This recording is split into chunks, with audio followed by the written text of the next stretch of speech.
But Tyronn Lue was dropped into a position where we didn't know if he was going to succeed with the Cleveland Cavaliers after they fired the other coach.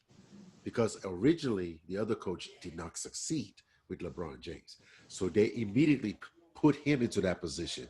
And when they put him to that position, they expected him to fail. They probably expected only a 1-year deal. But he succeeded, took them to the championship, and won against a team that he wasn't supposed to win against. And what happened? They still fired him. They still kept it. Well, they kept him longer than what they should have. Eventually, they fired him, yes, but they kept him longer than what they should have. So, in fairness, again, Shay's right. We can't blame the coaches. The coaches are being thrown into positions. What you do have to blame are the owners. The owners are the ones making these decisions. And whatever happened to looking at a resume and looking at your qualifications to see if you qualify for the job? We're going down this road and just picking who we love and who we like.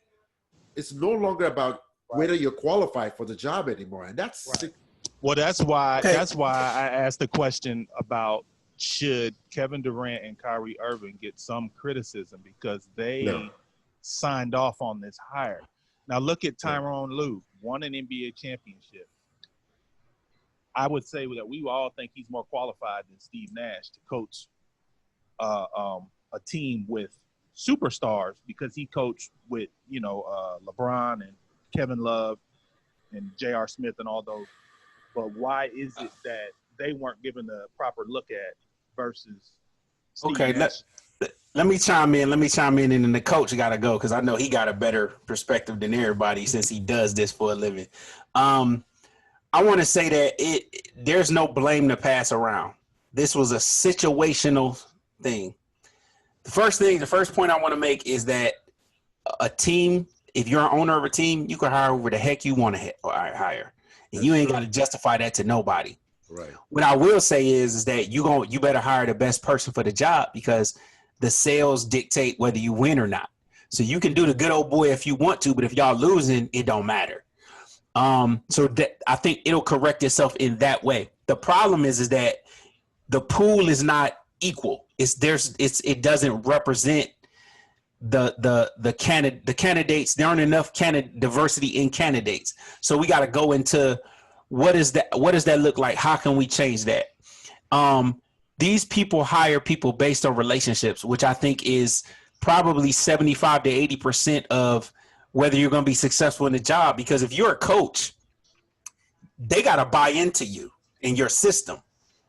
So it's not necessarily about the qualifications because, and this is my personal belief, I think players should be some of the people who are former players should be some of the first people to be looked at because of that chemistry aspect.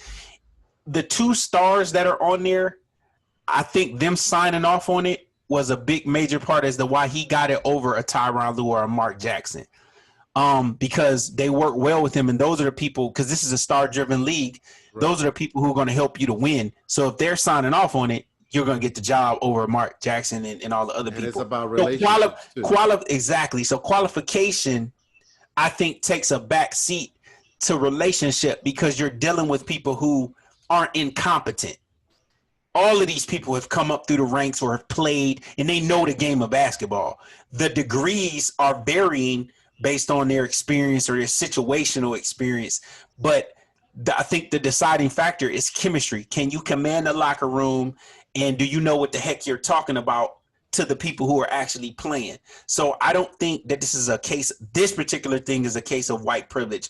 But do I believe there is white privilege in professional sports? I absolutely do. But I think that will go by the wayside once we get more qualified candidates into the pool to where you don't have a choice because you want to win. Let me ask you this then, Ron, real quick.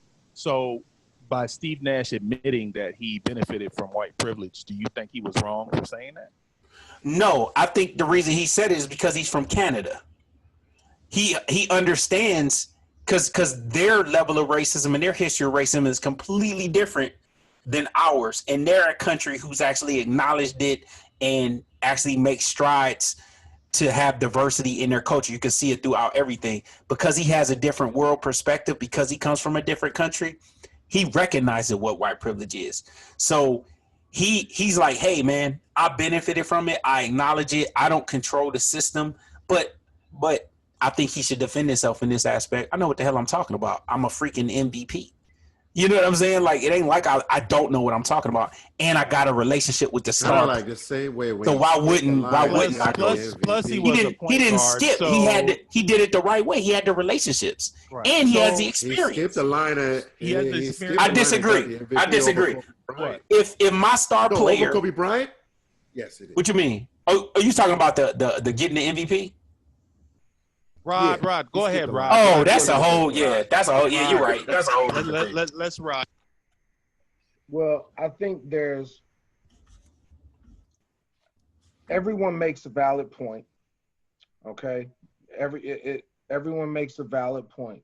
In coaching is you'd be shocked how many times a resume is not looked at versus, hey, I know this person. Let me just deal with this person because it's a personal relationship. That happens all the time in coaching.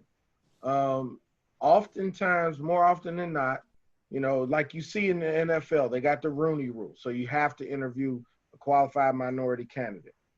NBA doesn't have that. At least as far as I know for the last time I checked. NCAA doesn't have that. It is oftentimes more than not who you know. Now, Kevin Durant and Steve Nash have a documented relationship. It is documented. They are constant contact with each other. And then the general manager of the Brooklyn Nets has a personal relationship with Kevin Nash as well because they were teammates, I believe, with the Phoenix Suns. You mean Steve Nash? Right. Gotcha. I said Kevin Nash. Hey, I was about to say, if anyone knows Rob, man, he is a wrestling fanatic. Oh, yeah. So I'm not surprised that he would mix up Kevin Nash and Steve Nash. Hey, don't tell nobody I did that as we go by.